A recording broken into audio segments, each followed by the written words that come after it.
ওয়ালাইকুম সবাইকে, আশা করি আল্লাহর রহমতে সবাই ভালো আছেন।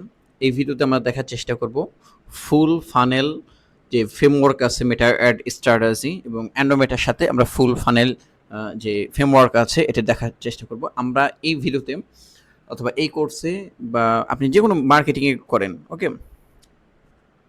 আমরা ট্রাই করব যে আপনি একটা রিয়েল লাইফ বিজনেসের সাথে কাজ করলে যেমন একটা ভাইব পাইতেন, আমরা ওইভাবেই ক্লাসটা দেখাবো, ওকে। কারণ এখানে অনেক কিছু ডিপেন্ড করে যে আপনি কার সাথে কাজ করতেছেন, কিভাবে কাজ করতেছেন, ক্লায়েন্টের বাজেট কত।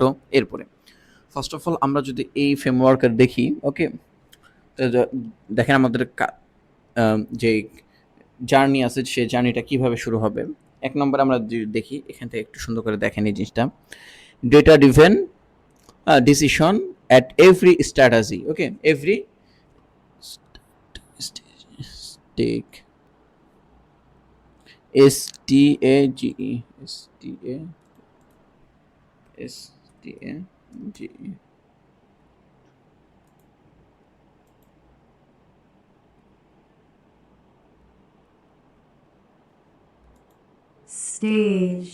Stage.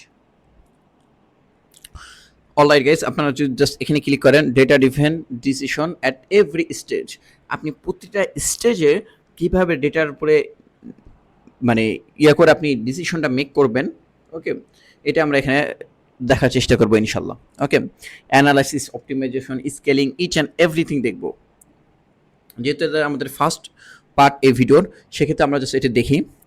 টোফু মানে টপ অফ দ্য ফানেল, ওকে, যেখানে আমরা মূলত কি করি, ক্রিয়েটিভ টেস্টিং করি এবং কি ক্যাপচার এডিশন করি, ওকে। এরপর আমরা যদি যাই মোফুতে, MOF, মোফু, হ্যাঁ, এখানে আমরা কি করি, স্ট্রাকচারটা বানাই, ল্যান্ডিং পেজ ভিউ করি, অথবা অনেক সময় ইনফ্রাস্ট্রাকচার যদি আমাদের ডিজাইন না থাকে ওইটা করি, আমাদের কন্টেন্টগুলো টেস্ট করি, হ্যাঁ, আমাদের ওয়েবসাইট ভিজিট করাই এবং আদার্স যে কাজগুলো আছে, এখানে আমরা এটা করি। এবং বটম অফ দ্য ফানেল বফুতে আমরা কি করি, ডিরেক্ট একদম কনভার্সন চলছে, আমরা সেলসে চলে যাই, ওকে। এই প্রতিটা সেকশন আমরা দেখবো ইনশাল্লাহ, ওকে। এখানে আমরা অফার ক্রিয়েট করি, আমরা কনভার্ট করি, আমরা মেজারমেন্ট করি। এরপর আসে রিমার্কেটিং। ধরেন একটা কাস্টমারের কাছে আপনি বটম অফ দ্য ফানেলে বিক্রি করছেন, সে কিনে নাই, তাকে আবার কিভাবে আপনি কিনাবেন, এই রিমার্কেটিংয়ের মাধ্যমে, ওকে, নার্চার করবেন। নিউ মার্কেটিংয়ের এই নার্চারের ভিতরে আমরা দেখাবো। কারণ একটা মানুষের কাছে এই সব কাস্টমারকে আপনারা এখানে নিয়ে আসবেন এই রিমার্কেটিং এর ভিতরে এনে কিভাবে নার্চার করবেন, এটা আমরা এখানে এসে দেখব। এরপরে আমরা আসি 5 নম্বর লেভেলে।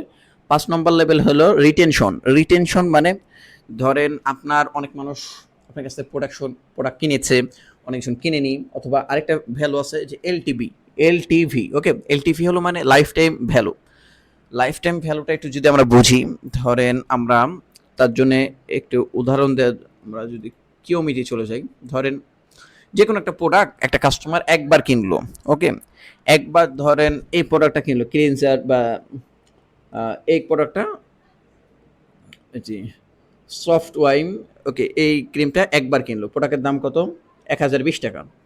এই প্রোডাক্টটা যদি এক মানুষ একবার কিনে, স্ট্যান্ডার্ড হলো ই কমার্সের 28 দিন পর সে আবার কিনবে, বা 28 দিনের পর এটা শেষ হয়ে যাবে। যেহেতু আমরা বাঙালি জাতি, আমাদের একটু চাই যে মানে ফকিন্নি জাতি, সরি, আমরা যেহেতু একটু গরিব মানুষ, সেহেতু চাই যে একটু কম করে ব্যবহার করতে। তারপর আমরা যদি ধরি যে মাসে 4টা এই ক্রিমটা কিনা লাগবে, সেক্ষেত্রে আপনার একটা কাস্টমার একটা ব্র্যান্ডের কাছে যদি একবার কিনে, তার কাছ থেকে আরও 3বার অথবা 4বার কিনবে, ওকে।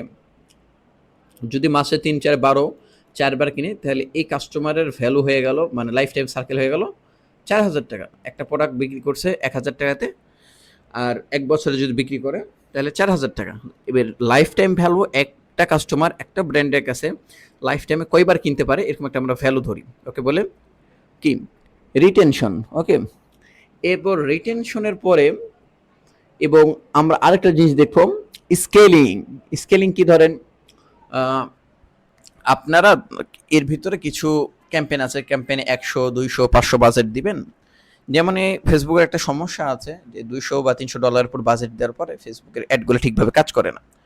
যেমন $100-200 কাজ করে, যেমন আপনি 300-তে যাবেন, অর্ডারগুলো অনেক ফল করে, অনেক সময় হট কাস্টমারের কাছে না দেখায়, ওয়ার্ম কাস্টমারের কাছে দেখায়, ওই সময় অনেক ফল করে।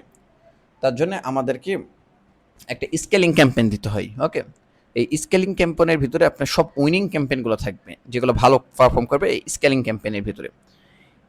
ওকে, এই ক্যাম্পেইন স্ট্রাকচারে আমরা এই বিষয়গুলো সব বিস্তারিত জানবো ইনশাল্লাহ, এবং কোন স্টেজে যে কি আপনার করা উচিত আমরা একদম ছোট ছোট করে ব্রিফ করে দেখবো ইনশাল্লাহ। ওকে, তাহলে বেঁচে থাকলে দেখা হবে ইনশাল্লাহ। এই ভিডিওটা এখান পর্যন্তই, এবং আপনারা একটু এই জিনিসগুলো পড়েন, কার ভিতর কি কাজ করতে হবে, এবং আমরা নেক্সট পার্টে আরও বিস্তারিত জানবো। আসসালামু আলাইকুম।